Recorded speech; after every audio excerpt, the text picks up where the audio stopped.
Welcome to this episode of Build with Stakki, everybody. Elijah, great to have you on the show this week. Looking forward to diving into sort of all things outbound, calling, enablement, dialer infrastructure, if we get there as well.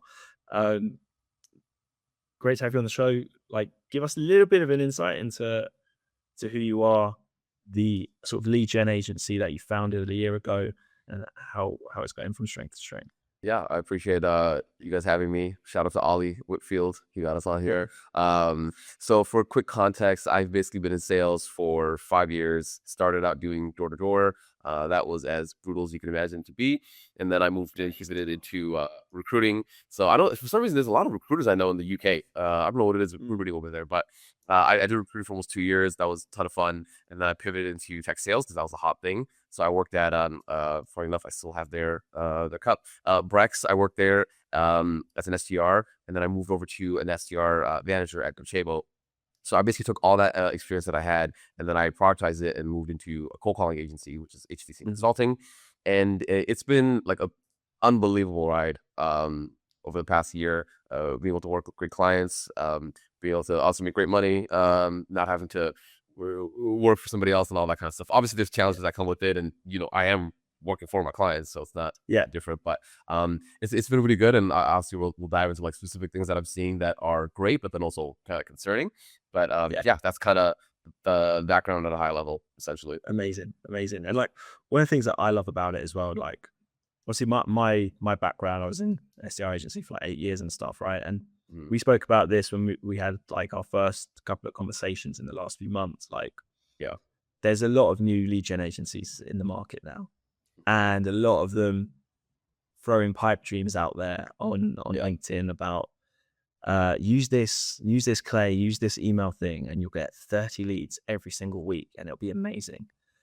And one thing I noticed with you as soon as we spoke was you're taking a proper approach to outsource lead generation. You're one of the good ones. And what I'd love to know is, feel free to just give people a bit more insight into like your approach. Like that's what we want to learn. Yeah. So obviously we won't name names, but there are some of the bigger ones out there, the louder ones. It's really interesting when people come to me, because when I first started, my first 3 to 6 months, I'm still a new kid on the block, relatively speaking, but it's it took some time for me to earn trust and credibility in the market. And now that people can see, like, because I post pretty much every day, honestly, not even for content, I just love posting, so I have so much to say. And it's really interesting just getting to the basics, just list building alone, James. You don't understand how bad it is. And there's, so he probably won't see this, but there's this person I used to work with as a client, and they claim to be a GTME expert. And I'm a big Clay guy, don't get it twisted. I love Clay. Yeah, I love using those tools. But this guy, like a lot of them, came from the cold email world. So their thing is volume. Now, when I'm looking at someone's list building, I can usually tell how good they are just based off of their stack. And if it's overblown, that usually just tells me they're trying to like compensate for something. But if it's also just too simple, like, I have a Zoom info and I don't know, I use lead magic and I filter for titles and firmographic information. I have a hard time trusting that kind of person. So for me, the approach I take, right, I'll give you 2 examples. When it comes to list building, generally speaking, it comes down to 2 types of buckets of lists. There's people that you can find on LinkedIn, and then there's those that you can't find on LinkedIn, generally speaking. So when it comes to list building for people on LinkedIn, there was a campaign, we were targeting performance-based marketers, right? So they were targeting retail brands, right? As well as airlines and manufacturers. So it's a really niche market, but they were still findable on LinkedIn. That's where a tool like Clay can come in. You can use the Clayagent to go search their LinkedIn profile to see, do they have a history of being a performance marketer? Are they a performance marketer? Because marketing is a general title, just like sales or engineering. So that's one bucket of people. The other, I had this client, they are in the insurance space for RTVs, water rentals, boat rentals, things like that. You're not finding that on LinkedIn. Those guys don't exist. So that's where you have to use, website being. I was gonna say, I reckon I can give you a more niche example, but I think you've topped it. That's insurance for RTVs and boats. Yeah. And anyone that sells like skis and bikes, right? Like that little bubble, and this is the interesting thing. And this is why I always tell people, I made a post. This is a topic I'm really passionate about because when I was, working just like in corporate for a little while, every opportunity I saw, when I was working in ops as an SDR, working cross functionally, those were opportunities to learn. I was so fortunate, James. I learned Clay through my VP of Enterprise Sales at Brex. That's just when it first popped off. This guy was he's deep in the valley, right? And he was telling us about like this Clay thing, and back then it was so premature, of course. But I just started learning it on the side. I didn't fully adopt it, right? But that paid off to me, and I also paid this guy to like teach me, and I paid him for like 5 sessions or something. It was so inexpensive. And this client that I'm telling you about, I was referred into them because they had a Clay person, right? And it was a MarOps person who we can get into a whole thing with RevOps and MarOps people, but sorry, I think that's another topic we should also talk about. We'll get on to it for sure, because I reckon we share similar views. For sure. But like, yeah, so they're targeting like these niche spaces. His Clay person couldn't build a list or pull a list.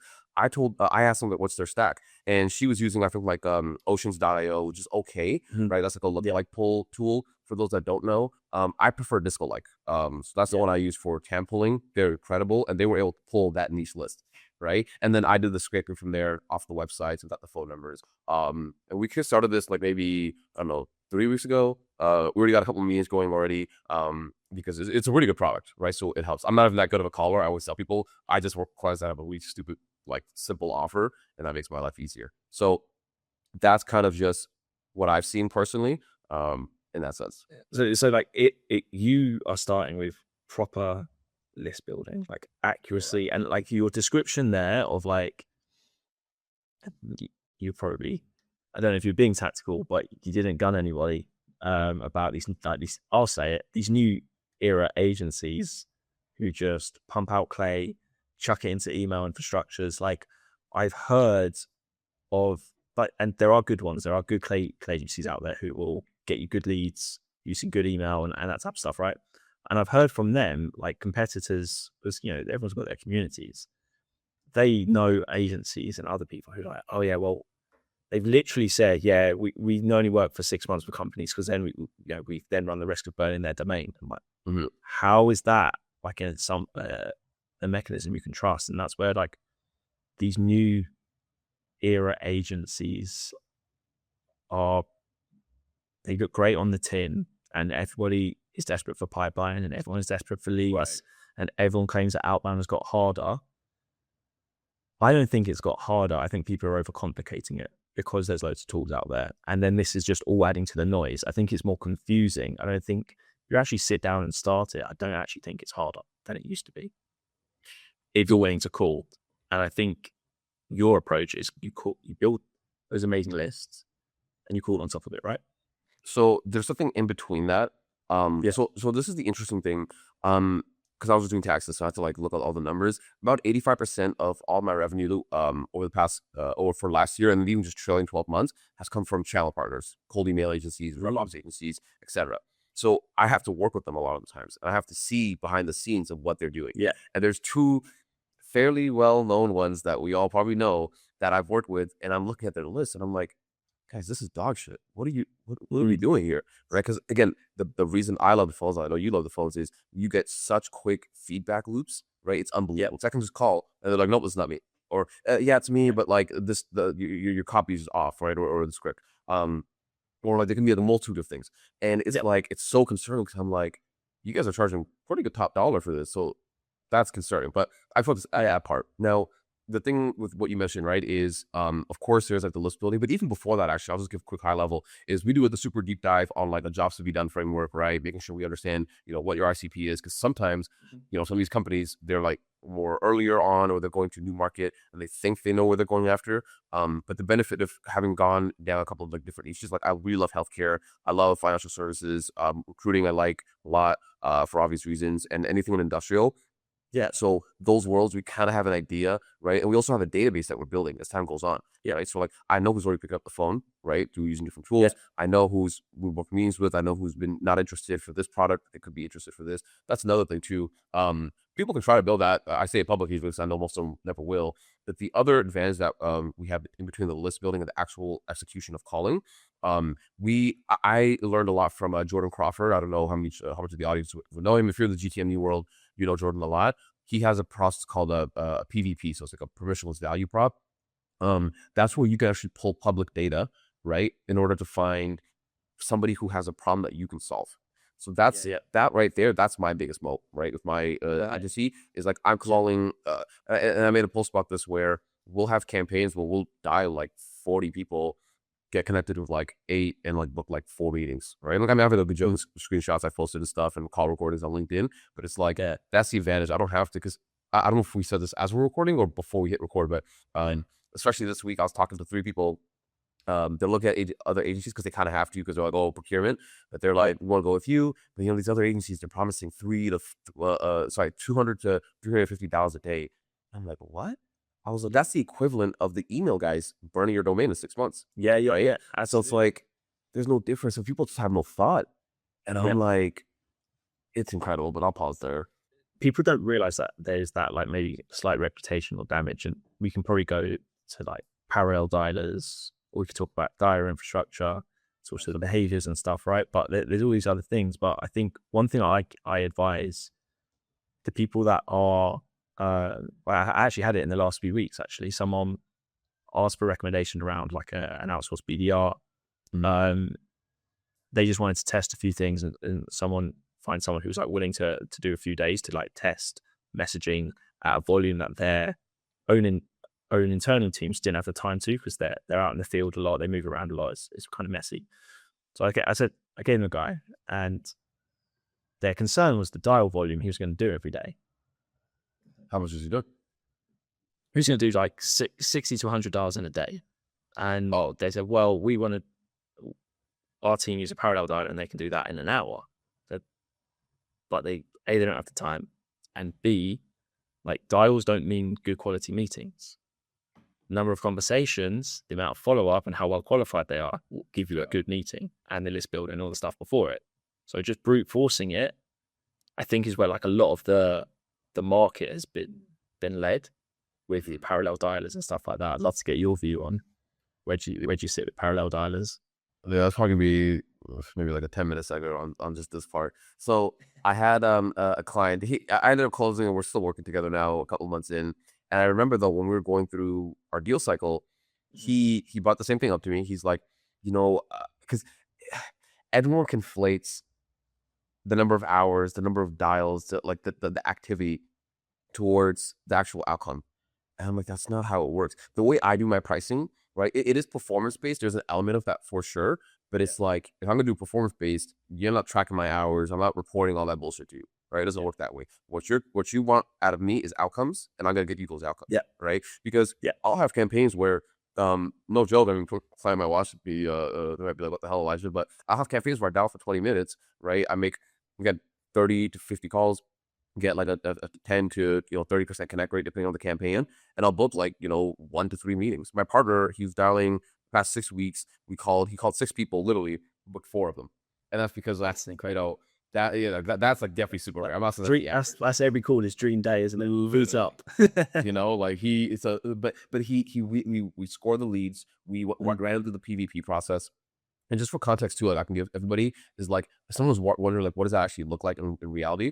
There's a company that we were working with. They were selling into the edtech space, so they were selling like an AI agent to universities and schools that had like low enrollment numbers, because they help you find more students. So what we were able to do, we were able to pull data on which of the universities over the past 4 years had, because all this is public, had low enrollment numbers, but they were spending a lot on marketing, right? And they also have a first year drop off of 50% or more, meaning you went to York University for 1 year and then you dropped off after.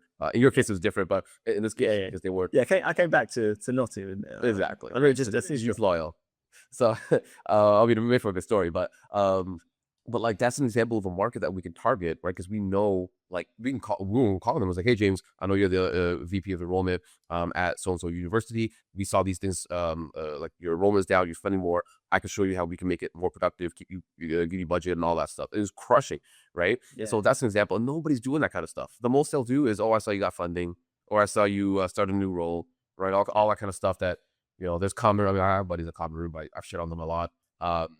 Those signals are not going to help you, right? You guys have broader issues. But sorry, going back to the main point, this client that I was talking to, when he was still a prospect, he said, I was concerned about, I'm like, the other guys are going to give me 2-3 hours a day, and they can make $300-$400 a day. Now, to his credit, or in his defense, he doesn't know anything about calling. He's simply just in his own world of his service that he provides, right? That's why I'm here. And I broke it down to him, and I showed him like my map of sales, and I have this like whole chart. I can even show it to you later if you want, like how I break it down to clients. But like the TLDR of it is like, look, historically speaking, in your industry, because I have industry stats now, Yeah. if I make this many dials, right, I can expect to have this percentage of a connect rate, this many conversations. If I have those many conversations, James, and like if you're telling me, let's say I'm talking to you, I'm like, James, you really believe in your product and service, right? You know that, oh, if I just put you in front of somebody, you can close them, right? We all heard that. Yeah. I say, cool. So are you telling me if I had 100 conversations in 2 weeks, because I can have that, right? Compared to these guys have 100 in like 2 months.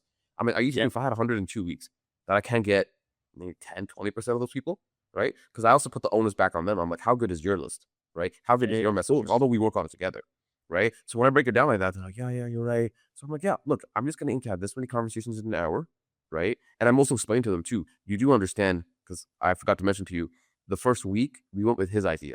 He said, can you just so we can test it, like just call him every day, do $200-300 a day. I'm like, I'm gonna do $200-300. I'll call every day though. I called every day. People wouldn't pick up, but the one person that did pick up, he's like, dude, you've been calling me 4 times in a row for the past 4 days, right? Now, if he's saying that to me, how many of the others are thinking that? They're just not telling me. And I went back to him and said, Mr. Client, you see, this is what happens. Imagine if I parallel dial those people on top of calling them every day for 4 days in a row, right? You're burning your own reputation and you don't even know it, right? And there was other broader issues too of spam, which I'll get into after as well. Yeah, like I detected after, because by me making that many calls back to back and having a low connect rate on his campaign, because I use the same phone numbers for other campaigns, it messed me up. So I said, yeah, and never again, right? Yeah. With all these things that go into it. Yeah. And so what you're touching on there as well, like people, this is where people go wrong all the time with their connection rates. I get it. All right, people say, oh, we're going to use a parallel dialer to improve our connection rates. Like, you're not improving your dial to connect rate. You're improving like the volume of conversations, but that means you're also compounding all the negatives as well. Mm-hmm. So it might work for a couple of weeks at best, and then you're going to be back in the exact same position, wondering why you haven't got more pipeline and more qualified meetings despite all this extra output. And so that's like, there's sort of three sides to that that dial to connect. And I think it's caller behaviors, like knowing how often to call, changing your numbers, actually calling switchboards, actually waiting for like it to ring out and see if the person's going to answer, rather than just like, oh, it's been 3, bang, whatever, or you know, dialing a number that you just like just to make your dial numbers. Right. Yeah, we've all been there on that Friday afternoon when you have high KPIs and you're like, yeah, fine, just regular. I know these guys don't ever answer. Like all of those behaviors. And then you've got caller behavior, then you've got the dialer infrastructure and the tag. And then like you've got your process. Like, do you understand about follow-up calls? Do you understand that not everything is a meeting, not a meeting? But there's about 6 other things that can happen, which means you're going to follow up with that person. You're going to call them again in the future. And like all of those little pieces of process, but that dialer infrastructure one, I don't think is something that people even have a clue about. And they don't realize that all of the new tools that have dialers in them, like a lot of the all-in-ones in particular, just buying numbers from Twilio, and you can have whatever number and you're at someone else's mercy. So without revealing any names, there's a certain company that they ended up buying a dialer when I was there. It was Orem. And I'm not a big fan, but just for context, for everyone watching, in case it wasn't clear, I am not a fan of Nooks and Orem in particular. Not because like their tool is good if you're power dialing to some extent. The way, because I'm like, these companies, they're not built by salespeople, right? I think Nooks, these guys are like Stanford graduates or dropouts, who knows, right? There's more engineers. Yeah, they're Stanford grads. Yeah, I knew them both when they started it. And yeah, Stanford grads, very smart guys, and they learn sales as they do. It's for very smart guys, cannot take anything away from them. But it's like, there's a reason when someone makes a product in accounting and finance, and it's not an accounting and finance person, it's not going to be as good, right? To some extent, if there's a co-founder or maybe that has that experience, that's an example. But the reason I'm not a fan of them is the same reason I wasn't a fan of Salesforce, or Sales Loft and Outreach, is because of what they enabled and what they allowed. right? So I remember one time I was Yep. going this like a while ago. I was going back and forth with this mid-market AE at a Sales Loft. Obviously, she's drinking the Kool-Aid like an idiot, but like I understood where she was coming from. She was like, well, we only allowed sequencing because, companies, they have to be responsible. It's like, well, you can't like feed somebody drugs and tell them to be responsible. You're just like, laying it out. Yeah. Like, what are you doing? Right. So Yeah. it's like, Yeah. such a hypocrite kind of thing. It's just complete lack of accountability. Exactly. There's no accountability. And it's like, I will never forget, James. I swear to God. I used to work with I'm not gonna say her name. My bad. I have a bad habit of saying people's name. But I used to work with this one girl when I was at Brex. She had my territory before I owned it because we had to shuffle. Obviously, you know how it goes in the new year. And I remember her AE did not like her. He did not trust her. And it was because her strategy, she hit quota for 4 months in a row. I will give her that. But then for the next remaining like 8, 9 months, she did not hit quota because she used to just do email only blasts in the enterprise, right? She had like less than like 180 accounts in the whole year, right? And her AE did not like her. He didn't trust her. So when I took over that territory, I had to deal with that. I had to earn his trust, which I did eventually. But what I realized, I was like, wait, this girl's just really spamming the market to see for that 30% that's in the market, right? Yeah. And who enabled her? Outreach, right? Exactly. Now, obviously, there's like managers, and you can argue leadership should have put parameters, but it's like, again, you're giving drugs to drug addicts, and you're saying, oh, like, it doesn't make sense. So that's my issue with Nooks. And sorry, I just want to say this one last thing. Yeah. When Nooks in with these companies is like, a lot of people don't understand switchboards. Like, for example, that niche industry I just said earlier about calling in ATBs and stuff, that's not somewhere we can readily get someone's direct mobile line.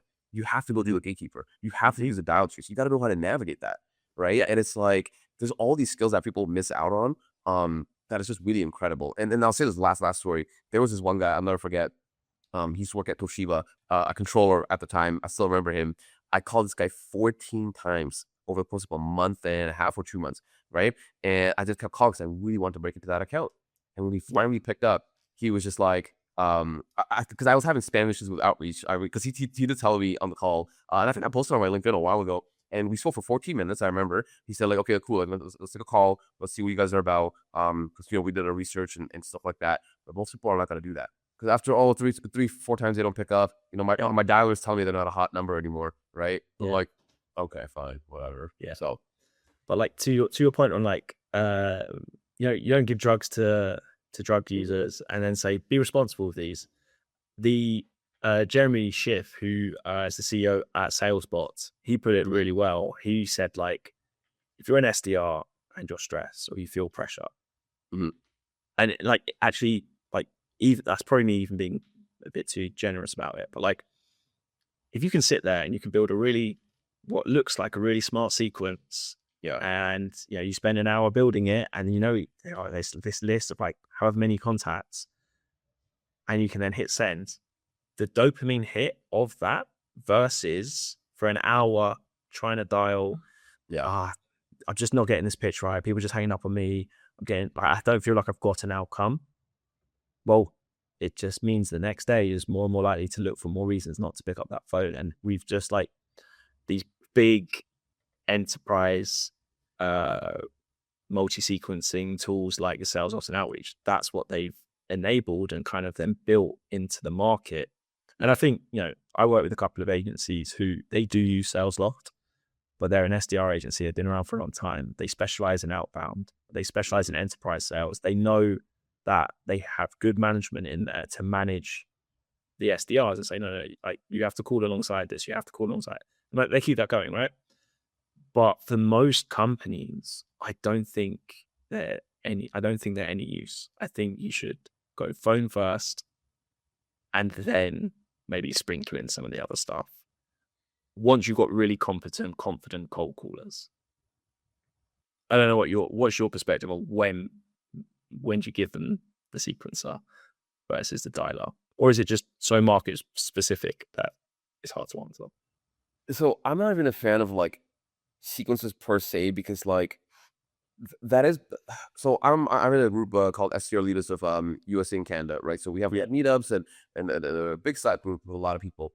And Shout no fault of shout out to Dave and Dale over at the community. Join if you are an SDR leader as a manager and hire, or else they want you in.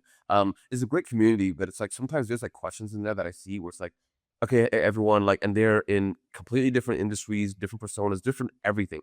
they're asking what's like the best, like, literally, I'm not trying to be facetious. Like, what is the best 14-step sequence to get a meeting with a VP of X? Yeah. And I'm like, what? Like, and honestly, James, to be like between you and I and the audience, this is what gave me the confidence to really go out on my own. Is that like these are people Yeah. that have been in sales development and for 5, 10, 20 years. They don't know shit. Because there's been more change in the past 24 months than there probably has in the past 6, 7 years, right? Mhm. And obviously, like, you obviously know, and you keep up with this so much, and that's why I feel like also when you're in the agency life, you get to see so much so quick and so often that like you're Yeah. exposed to a lot of things you can learn. But it's like I can't even tell you just the companies that they give their reps like a quota of or KPI of like 30 dials a day. I used to work with this one company. They had a hard time because they were Australian and they did not make any cold calls, and they were like they were spoiled with high connect rates, and they were expanding into the US, right? And we worked together for like That's 7 months, and tough. it was so tough.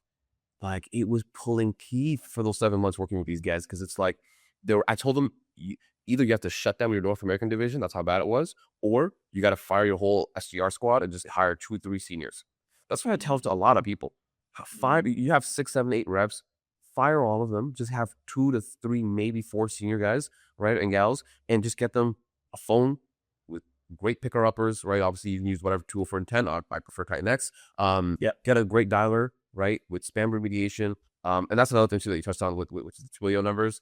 Yeah.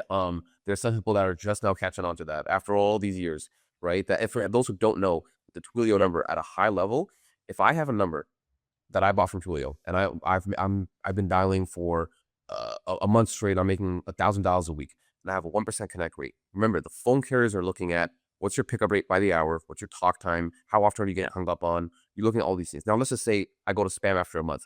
I now get my number, I throw into the bucket. Now James buys it, and then James just go through the same thing now, right? I try to explain to the audience, right? So it's like, and now imagine that times how many of us are out there. So we're all just buying used up phone numbers, right? So it's like, why are we doing that? I don't understand. So a lot of people just don't think about it the same way that like you and I are thinking about it, and other experts that we know.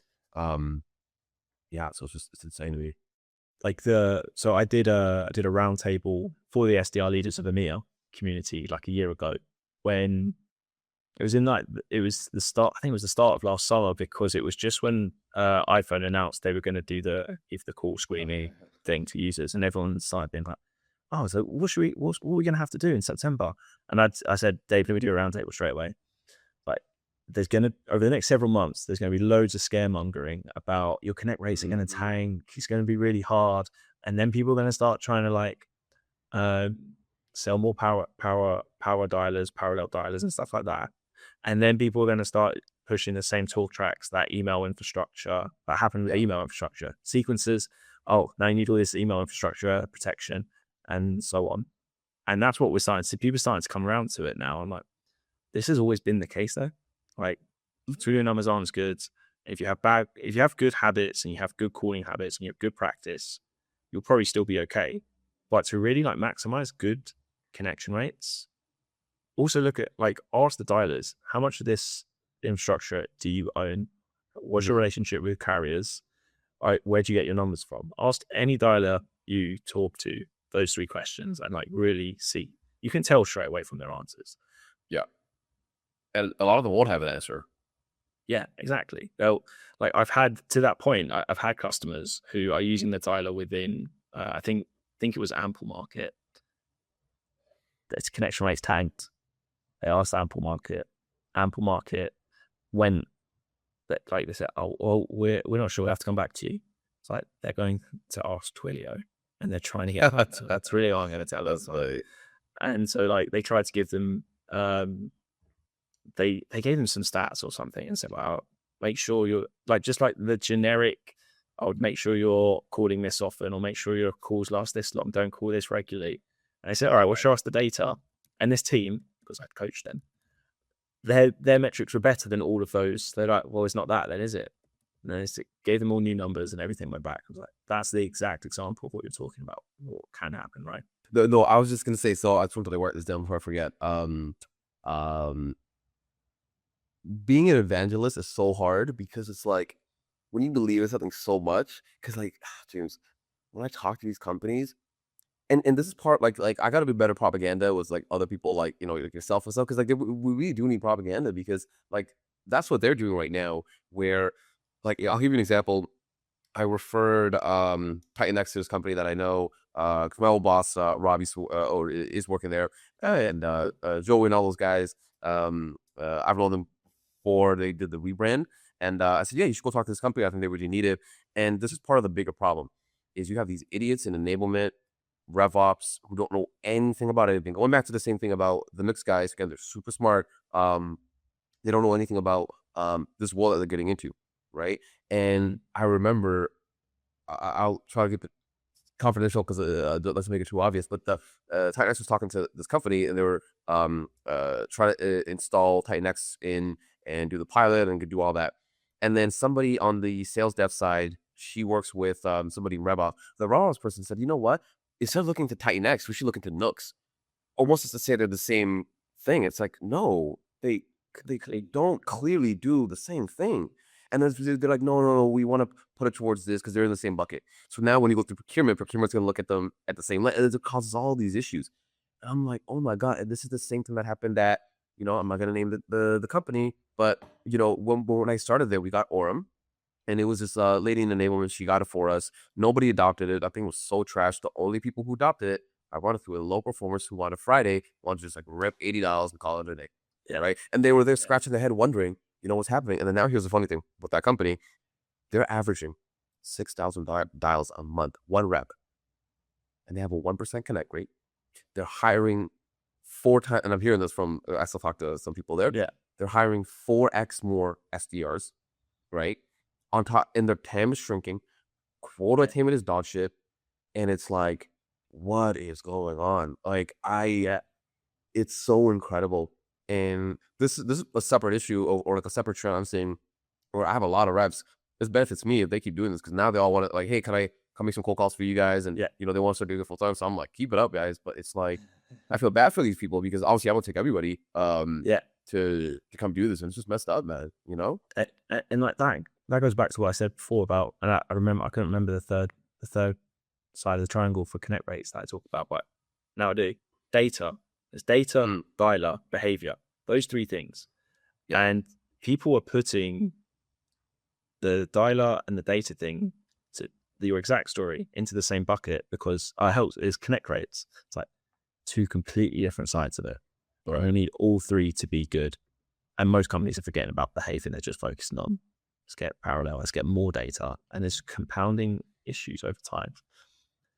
One of the things you said in there as well, which I wanted to dive into, I can't remember the exact phrase you used when you're talking about RevOps and enabling people.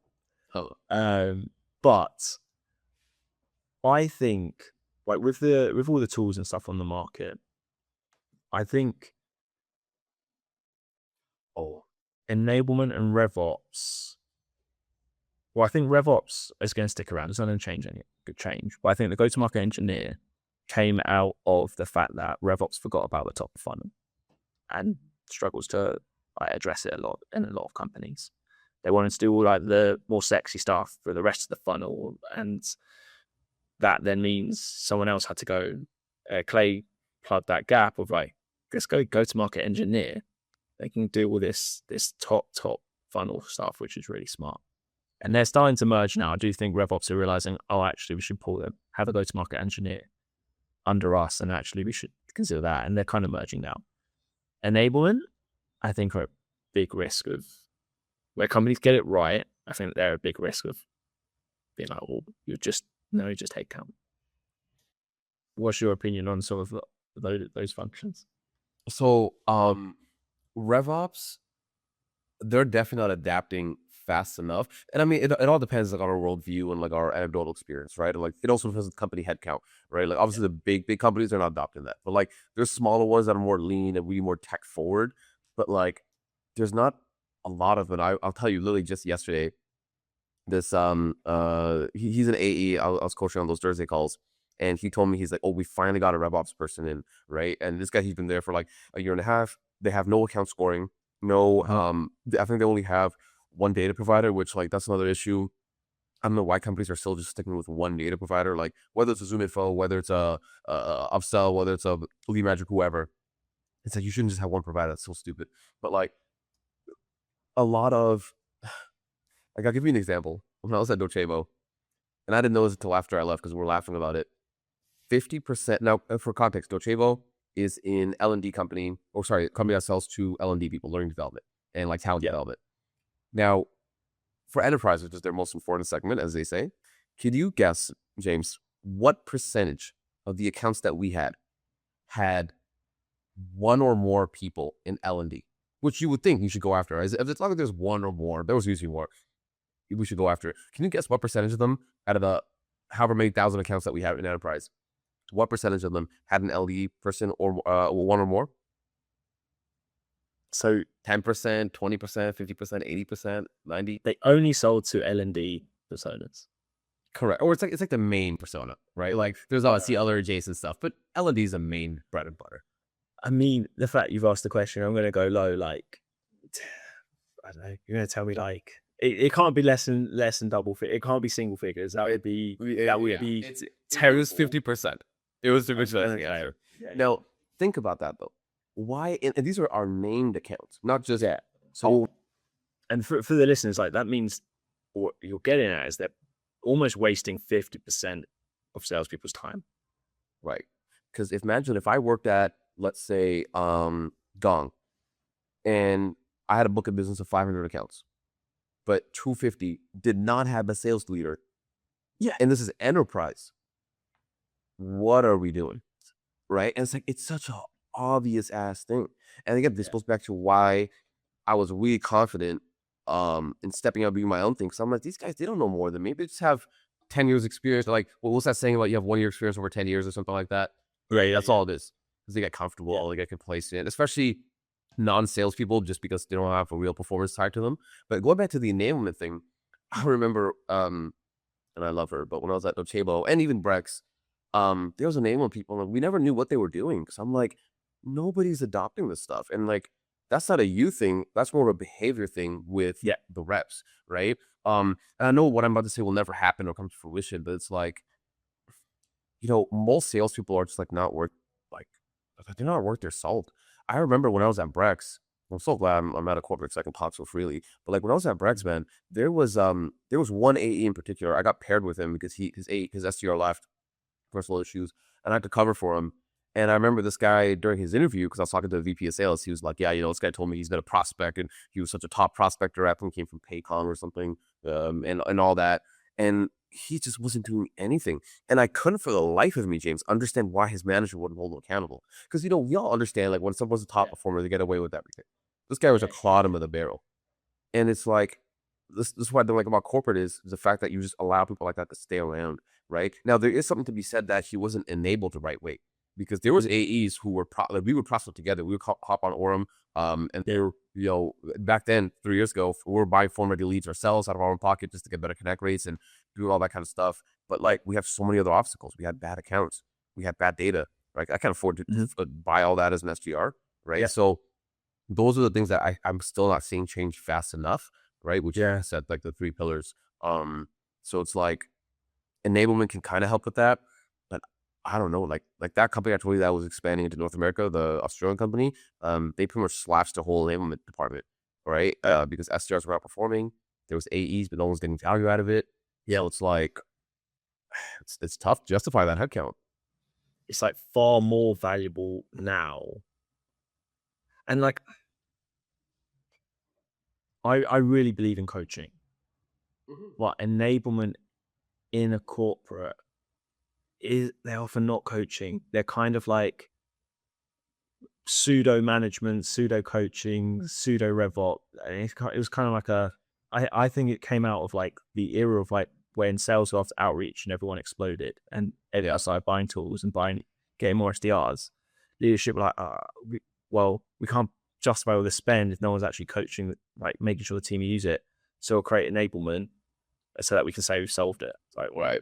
Now we're seeing with all these other tools that are much cheaper, more effective, that spend's probably better suited on building the right data, getting the right list to your team, and then that should, and if you can simplify the stack, remove some of this noise and this mess, just get good data, good lists, good dial-up, then maybe you can add in the other stuff later once you get all those things right. That's a better use of the spend and give time back to the leadership and management, and then they can do the coaching and the management. Right. Is my dream, but we see how often that comes to fruition. You know, the funny thing is, there's tools like Hyperbound, right? As an example, or like those tools that do like bot training. Honestly, I prefer those over like, because you know the biggest challenge I had when I was at Docebo, when I would have like a new rep start, because I had to create a team from scratch, is enablement would teach one thing, and then obviously I would teach an entirely different thing. And it's like, I know my way works, because one, this is my team, you gotta tell me how to run it, and two, I had the highest performing team out of the other 7 managers. So it's like, you know, and again, I love that enablement person because she was incredible for everything I needed, but it's like, yeah, and I don't want to like, what's that word I'm looking for? Undermine her, where it's like, oh guys, don't pay attention to shit. Just after 2 weeks, come to me. I don't want to do that to her, but I was like, you're putting me in a tough spot because you're teaching something that is so just counter to what I do. It's just, it's not, I can't allow this lie, right? But then the other thing too is, the coaching culture. I think we talked about this before we started hitting record. Yeah, the coaching culture is almost non-existent in these, like, not just SDR, but also I was talking about the AE side as much, but the coaching culture, that's a huge part, because you know there are some companies where like I've consulted with them and I said, hey, I'll help you get the setup, is as in like, okay, your reps now, we've implemented Clay, they don't have to do list building, right? They don't have to do enrichment. They have the list there. Now the next thing to tackle is the connect rate issue. We got you a great, whether it's Titan X or another tool. You ended up finding a good tool. Now you have high connect rates. You have a good dial. You have all these things.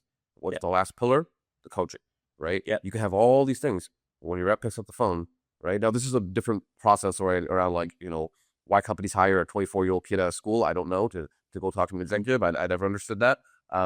But these are things you try to vet for as early as possible, but also coaching them. Yes. I mean, like, I can't tell you the amount of money I spent on coaching, like, Jade. Even to this day, I still have a cold call coach, by the way, right? He keeps me accountable.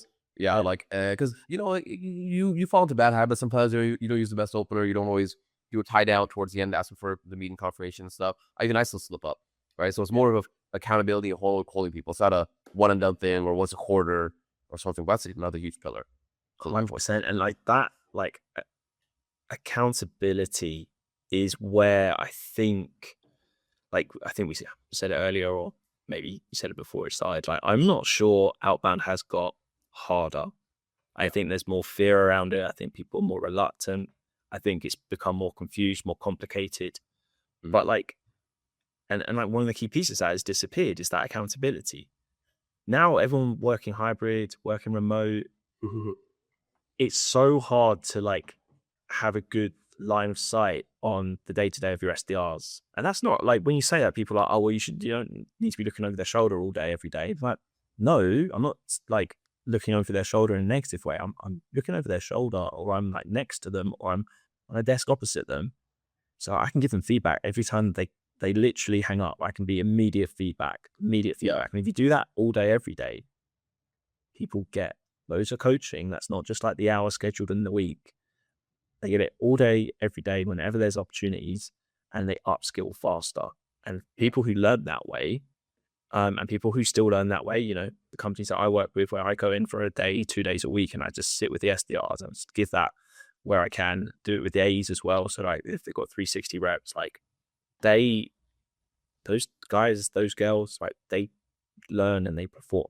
Yeah, that's where like people are scared to do it. Like, people don't want to do that hard, laborious coaching anymore, I don't think. It's funny because when I was at Brex, we were fully remote, and I thought like that was the way of the future, and like obviously I was young and stuff. But when I became a manager, I very quickly realized like, no, we need hybrid, because it's like, at the very least, hybrid, ideally remote or in person. Because, and if it's not a coincidence, my top rep was the guy who went in every single day, 5 days a week. I didn't ask him; he was just you know. And I think that's the biggest cheat code or unlock. By the way, this is kind of a different topic slightly of what I'm about to say, but I think building a brand, like the reason I was able to attract the talent, and even now for my agency, is like, I would document what I'm doing. I would document that, like, hey guys, this is a place where you're gonna have high connect rates. You're gonna have the best tools. I'm gonna coach you. I'm gonna enable you, and like, they want to work, you know, for me, kind of thing. Or I just look at it as like with me. But that was a huge part because they were so self-motivated and they wanted to get feedback. That's the other thing. Like, Yeah. there's a ton of people. And again, I get it, right?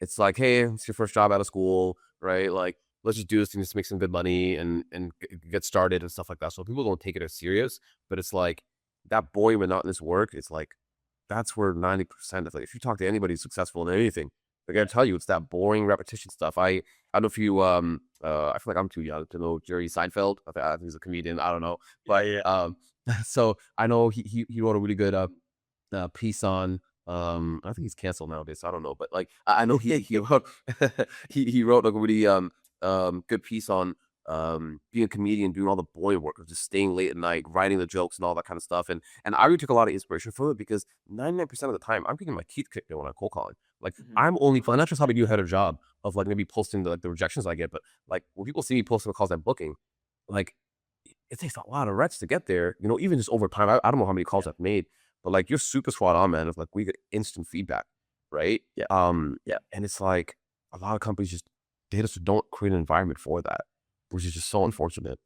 And to that point, I've seen like reps who had like all the potential, all the good like signs. I've seen them walk out of jobs or like say, "Oh, this isn't for me." After like a day or like a week, and it's because no one sat them down early enough to go through. Look, these are the metrics. It's gonna like there are gonna be plenty of days where maybe you only speak to one or two people, and maybe one or two of the conversations just say, "Hey, not interested," bye, and you're gonna feel a bit crap. But you get through that. We're here to coach. We still get hung up on like someone someone needs to sit them down and give them all those metrics. But it's like, you know, I made 99 dials, haven't booked a meeting. I can't do this. This is exhausting. I don't want to do this. I'm like, so it's been like day one, like literally, like Right. It used to be like 100 dials to a meeting was probably what you like good cold callers would do. They're just already given up. And it's because people. It's kind of another point that we spoken about before is like people aren't giving them like the understanding of the metrics and the structures that go into prospecting and calling. But they're spending 6 weeks on like product training. And then when you give them the call, when you give them the dialer, half the stuff they learn will never come up on a cold call. But you haven't told them like intro, permission, challenges you solve, ask for a meeting, objection handle. It's infuriating when you see it. I'm sure you've probably got tons of stories like that. Yeah, I mean, like, and we could have on time soon, but I just want to say one other really, really important thing that I was trying to leave with the audience is because something you mentioned, which is, I did it for a day, or I made 100 calls, I didn't book anything. And it's like, sometimes I'm more of a believer in environment versus like, you just are, right? Like, I'm just born this way. Like, no, I don't believe in that. It's environment and the ecosystem that you're around. And for example, right now I'm trying to learn paid ads. Right, because I want to like actually start incorporating that, not as a service, but I want to do that to get client acquisition. I've done a little bit of Facebook ads when I was like in like high school, running that for like local businesses to make some extra money. But it's been forever, and I want to get back into it. And I forgot, I think it was like Alex Ramosi, somebody talked about the first 20 hours of anything is what you should always aim for. Right, if you haven't put in 20 hours into something, like truly put 20 hours into learning something, you can't really say, it doesn't work, or I'm not able to do this. And it's like, this just goes into like self-esteem and self-worth, right? A lot of people cold call and they make 100 calls. Obviously, there's issues of the system, the infrastructure, but also coaching. But it's like, I don't know. I've always approached things where it's like, if I haven't put in X amount of time, how can I really say I'm not good at this thing, right? Like, and it's just so unfortunate when I see that, because like I see reps beating themselves up, especially the younger ones, and people talk about millennial or Gen Zs or Gen Alpha, whatever they are now, where they don't make calls anymore, they don't talk to people, they text and stuff, and it's so unfortunate to see them beat themselves up, because there's people I know that were absolute garbage, and somehow by grace of whoever, they actually got better at cold calling. So it's like getting exposed to those kinds of things, it's so important. So it's like if you can just put in 1 hour into something, just 19 more hours, right? Like that's how important paid ads. And it's uncomfortable. I'm learning paid ads. It's like you don't have to learn about the pixel tracking and this and that. I'm like, you know what? In 20 hours, it's gonna be worth it. And what's 20 hours? You know, you knock that out in a month, right? If that. So it's like I just want to leave that with the audience, because that's something that I'm going through right now as a business owner. So I have to learn so many different things, but like I know it's gonna pay dividends down the line, right? And all you have to learn is just picking up the phone and cold call someone, right? It's nothing compared to some of the other stuff that some of us have to learn, you know. And like I used to that point as well. The thing that I think helped me through, like when I was learning, I was sat next to like the best guy in the office, Jordan Mm. Watson, shout out, unbelievable caller, taught me everything. I just used to, like, I don't know why, but I just started saying one day like, this is tough, but Yeah. it's just a conversation. It's like you literally just having conversations with people. You just happen Exactly. to be about IT and tech, but you're just having conversations. You've done it your whole life. There's a bit of structure, but just practice. You just think like I was like, yeah, fair. I am just having conversations, and soon like everything starts to become second nature. You start to pick it up, and like I think most people who are great at cold calling, it's because they're just Right. going to stick at it. That's literally it. That's the thing in life. So yeah. How are you for time? Because this could be our first two-parter, and we could get onto the build with Stacky on the next episode if you're tight on time, or we can do it. I'm not. I'm good. You got time? That's good. Good stuff. So for all of our audience, hopefully you're all familiar with this, or if you're new, we're going to dive into like the actual tools and the actual stack that Elijah is using to be so successful in building his outbound agency, be so successful in calling, so that we can bring a little bit of sort of, I guess, reality to everything we've just spoken about. So Elijah, talk me through like the tools you're using, and then we'll pick up on like why the great things about them and stuff. And feel free to shout any others out. So Absolutely. start. Um. What's your CRM? Okay. So CRM wise, right now, Salesforce, but it's a bit of HubSpot. It's a migration thing. But let's go with Okay. let's go Salesforce. I prefer Salesforce. Okay, So cool. we so Salesforce CRM, Yeah. and then research and signals. So a couple different ones. We don't have to Oh, pick ones from every category. Like, and there's probably tools that you use or people know, especially some of your breadth of knowledge that we haven't got on here. So we also want to hear about those, for if there sure. are any, or there might be. Yeah. So okay, we're gonna use Phantom Buster for sure for web scraping and social listening. Great Um, tool. great The things like This is one of the best because it covers a lot of areas that these days people are really trying to like. People are trying to look for everything everywhere. Like the number of times I've been asked about Reddit in the last month, that's crazy. It's a great tool there. So we got those guys. Of course, we got Apollo and Upsell. Now that's more for data. I don't use Apollo for like job changes, but like we'll still add that because it's part of the stack. We got yeah, we got those two down there for data. Okay, cool. And if you can go back to web scrape, I still got a couple here. So of course, Clay. We got Sales Navigator, of course. Still need that. Interesting. Do you still think it's needed? Nah, I only have to use it because it's easy for quick searches, but I really don't like it. Like it's so just weak, but it's still helpful to have in there. And the second that I use that's not on here, or maybe I think we talked about it last time. Disco like, is Disco like on here? It's not on here, but I am aware of it. It would sit in this category under the lookalike. Exactly. Yeah. Yeah, lookalikes. But honestly, even list building now, you can do you can actually prompt it. Like for example, the ATV example I just described in detail. So Disco like incredible. I can't live without it. Shout out to George. He's great. Go ahead. Why is that your go-to for lookalikes? Why do you think it's better than maybe like Ocean or something? So the reason it's my go-to, and not just for lookalikes, now it's just pure list building. And the reason is not majority, almost every tool in here that does any sort of pull, 90% of it has to come from LinkedIn. Disco like does it. That's the edge I need, right? Because again, I go after a little bit more niche market sometimes, like either super niche or semi niche, right? Depending on what you classify it as. And Disco like this is great too. Go ahead. To that point, so Disco like is finding, to my knowledge, like I say, I haven't used it, but I've heard of it and aware of what it does. It's for a count list, right? Is it Correct? They got contacts in there as well? They had contacts, but like just to be fair, I mean George, I love you, but it's not there yet. You know, at least for me, I haven't. So it's part of my account list build, and then I do my list building in I don't like Clay for list building for finding contacts because it's still pretty bad. I do like to use Prospio and or Lead Magic or Apollo.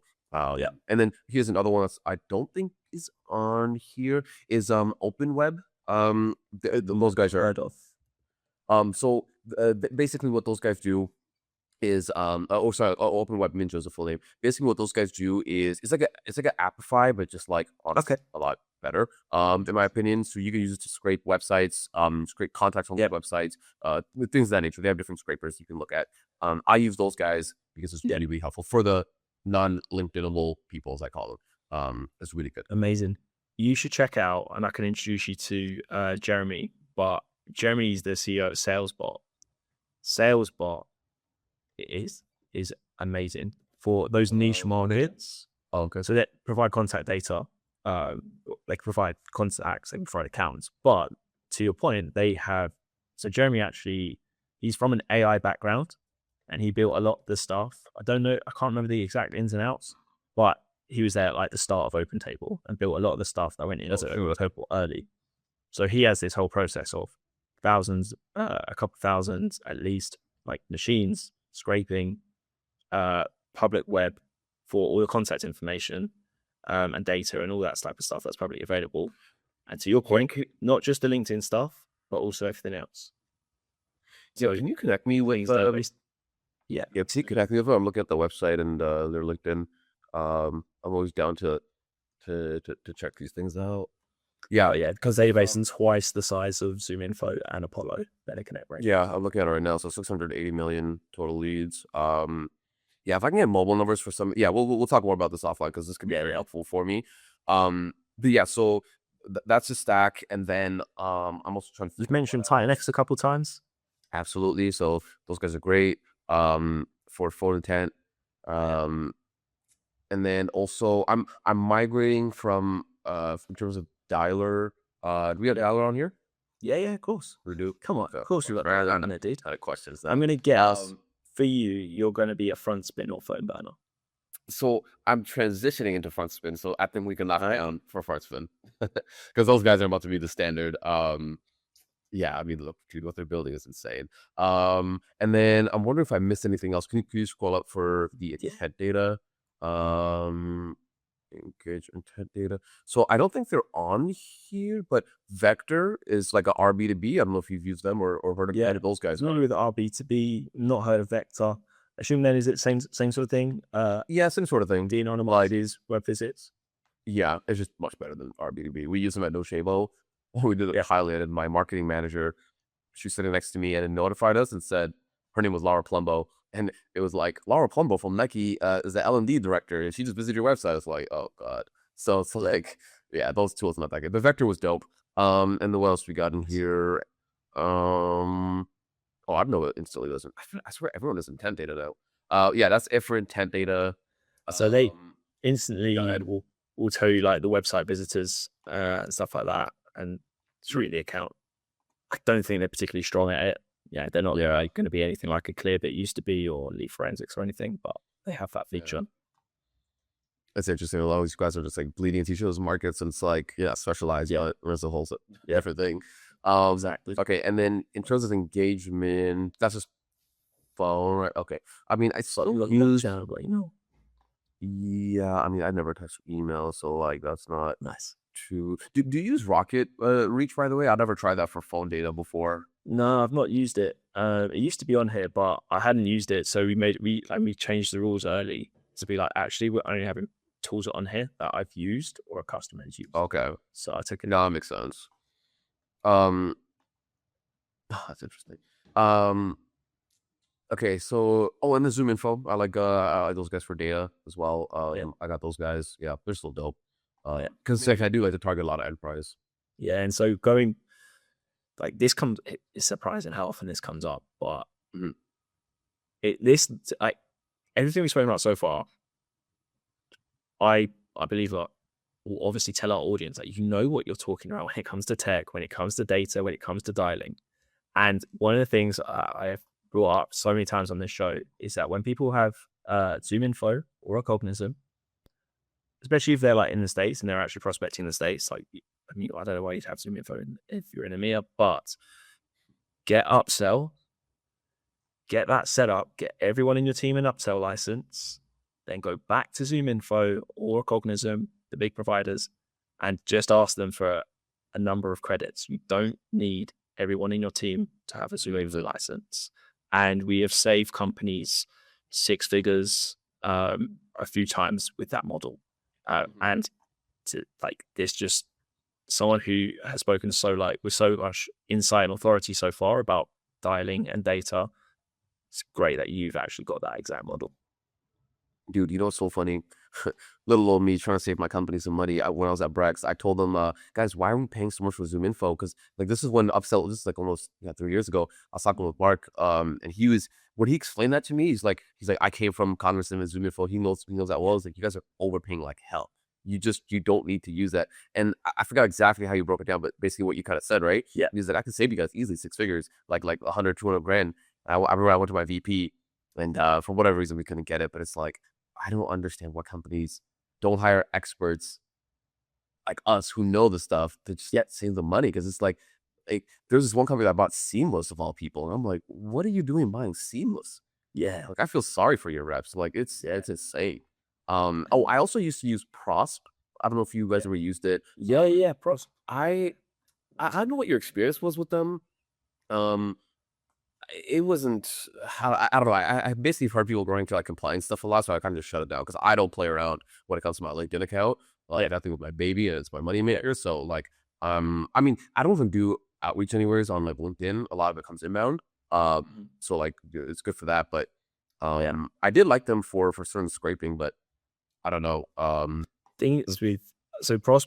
I know Jan, he started it, I think it must be 3 years old because it was really close to when I started our business. He sent me some messages. I was like, I couldn't tell if they were AI or if they were real. And I think only because I've seen so much of it, I know a lot of it's AI, but most people are will never guess that's AI. And even I'm not sure if he wrote that or not. So I had a chat with him. So I think he built a really good AI copywriter. So he can actually pretty good for some of the LinkedIn messages. But to your point, all the other stuff you just mentioned, I couldn't talk to. So yeah, I think it's still probably maybe in its infancy in a lot of the areas. And but the copywriting piece was pretty impressive when I first spoke to him. Just used it. Yeah, but I know I would use them occasionally, and then enablement, do none of that. I don't mind Gong, but I mean Sibyl's not on here, but Sibyl's kind of what I use. But I think Fathom could be a good replacement for that. But Zoom dope. You know Ryan, right? Ryan Ryseth. Yep. Yeah. Oh, I forgot about call. I was just gonna out. Yeah, I was just gonna call out how good Call Blitz is because of all the stuff we've spoken about before about remote, hybrid, the lack of accountability, the lack of coaching and stuff. What they've got going at Call Blitz is so good. The virtual sales floor is one of the things that at the agency I used to work out, it was the thing that every SDR who trialed Nooks for a couple of weeks was like, are we going to buy this for everyone? Are we going to buy this for everyone? I love it. We want that sales floor. And so now Call Blitz is a bring your own dialer virtual sales floor, and you can jump on great coaches like Ryan and stuff as well. Just want to call that out because I know you know the guys. Yeah. No, I mean it's funny because I feel like I think they're the only ones doing it in this space that they're filling a big need. I just know that as a smart business model. It's a huge freaking need, as we were just discussing. So yeah, shout out to those guys. On the phone side, I also was using Trellis. I don't see it on here, but Trellis is pretty good. The only issue I was running into it was just the Twilio thing. Other than that, it's honestly incredible. I would have just stuck with them. I mean, I'm still using them right now, but it's I'm just gonna be fully migrating over to FrontSpin. It just makes too much sense. And for our audience, the reason we're talking so much about FrontSpin and why it's so good is because of the direct relationships they have with carriers. It's that and Phone Burner. If you're in FrontSpin's global, Phone Burner's only America, but they have built their own relationships with carriers so they can monitor, they can watch for spam flagging, they then can sort it all out. They companies switching to FrontSpin increase their dial connect rate. Companies then sorting out their data and using Titan X can also then double their connect rates. And I'm probably being being cautious with both of those. When I say double, most companies, it probably triples or more. That's a good point too. And it's like, if there's also, not just including front spin, but what they're building. Like, I'm obviously I can't say too much until it drops, but it's like, it's gonna be insane. Like, because I was just doing a call like a week, like a pre-product launch or something, just giving feedback and stuff. And dude, what they're building is gonna be absolutely insane. There's also another company. Dude, you know Sean Sees? No. Sean is he's super dope. He used to be a part of the Phone Leads, now Titan X. This is before though, when they were just an outbound agency, but he works at a company. He's a very, very, very good outbound agency guy. He moved out of that now. He's just he's working at this company called Armor HQ. So they basically let spam. I don't know if you've heard of them. I'm gonna be checking them out. Sorry, I do know Sean. I haven't spoken to him, but commented on his LinkedIn post, I've gone back and forth. And it was the other day, he posted something and I said, check out Phone Burner. And then he was like, I know them really well. And then I looked and I'm like, Armor. Is that the Armor that Phone Burner had? And now it's saying it's a separate product. I think that's it, right? Oh, is that, I wasn't even. Or is it a similar thing?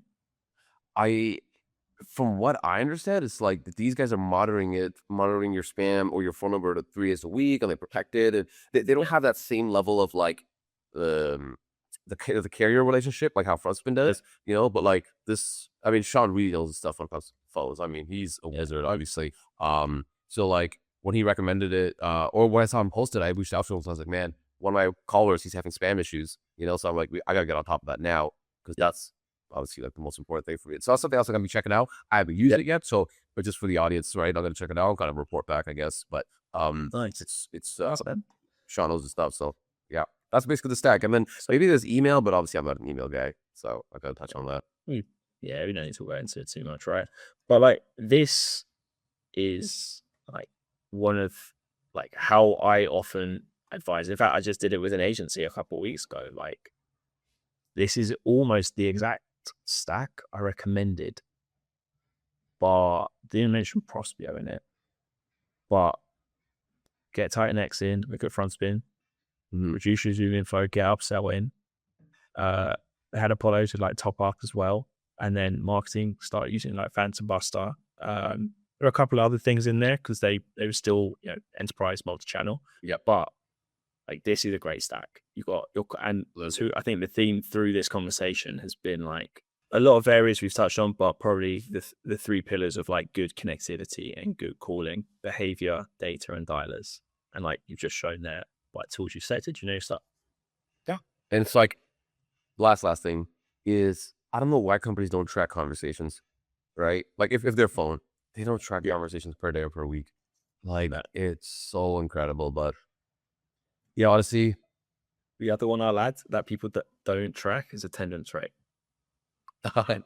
Blows my mind. Like, we booked 10 meetings, so we get 4 SQLs. So we need 8, so we need the guys to book twice as many. I'm like, cool, but how many of them actually show up?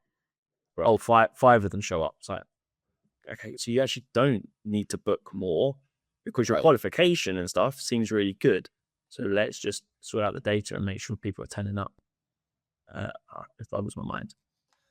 Elijah, been absolutely great talking to you, mate. Like the wealth of knowledge you've got on all the data infrastructure, data, all the things that go into good prospecting and building good SDR teams really adds value to the audience. Where can people keep up with everything you're doing, your company as you continue to grow? Where's the best?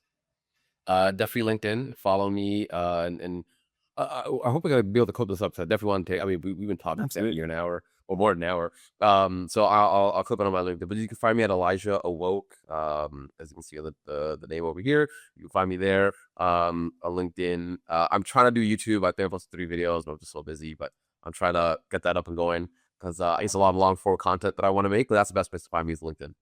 Excellent. Great stuff. Everyone, please like, subscribe, follow us on YouTube, and to keep up with everything and all of our guests. Elijah, absolute pleasure. Thanks, everyone.